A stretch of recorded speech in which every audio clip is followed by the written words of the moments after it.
ఒక దరిద్రం, జగన్ రెడ్డి ఒక దరిద్రం, మూడోది సుధీర్ రెడ్డి ఒక దరిద్రం, వాడు ఈ చెత్త రాంచుబాటి మరొక.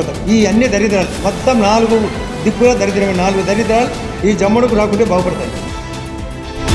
ఆ కేంద్రీయ 370 నుంచి 370 రూపాయలు జీఎస్టీ ఏదైతే తగ్గించి విసులుబాటులో అందుబాటులోకి వచ్చిన ఏర్పాటు ప్రభుత్వ అవసరం ఉంది కాబట్టి దాని మీద దృష్టి పెట్టాలని ప్రభుత్వంలో ఉన్న పెద్దల్ని అధికారులను అందరినీ కూడా డిమాండ్ కార్యక్రమం చేస్తున్నారు. చాలా చోట్ల ఇంతవరకు మద్యం స్థితిగా ఏర్పడి ప్రభుత్వ ఆదాయాన్ని గండికొట్టడమే కాకుండా తెలుగుదేశం నాయకులకి, ఎమ్మెల్యేలకి, మంత్రులకి అంశాలిచ్చే కార్యక్రమానికి ఇవాళ తెరదీపారు.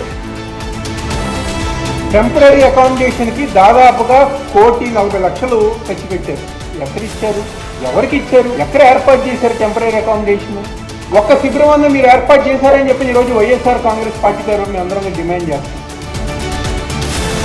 రాష్ట్రంలో కూటమి సర్కార్ ఎంతో ఫెయిల్యూర్గా ఉంది అని మీరందరూ కూడా చూస్తున్నారు. సూపర్ 6 హామీ ఏదైతే వాళ్ళు చెప్పినారో ఎక్కడ కూడా అమలు చేసే పరిస్థితి కనపడదు.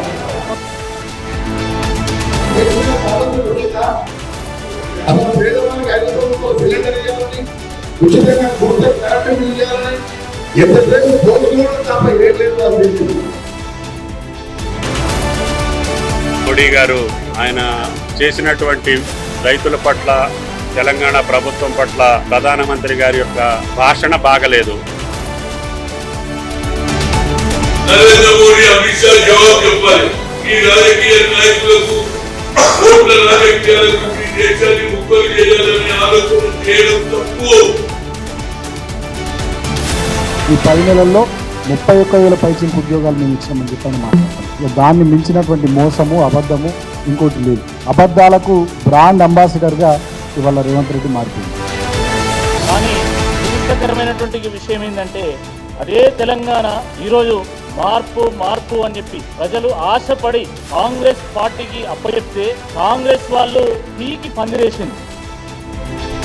ఏదో ఒకటి చేస్తారు గెలిపించింది. నేను చేసిందేందో 10 నెలలుగా 10 రూపాయల పైసలైనా ప్రజలకు మేలు జరిగిందా, వనగొడిందా చెప్పాలని నేను డిమాండ్ చేస్తాను.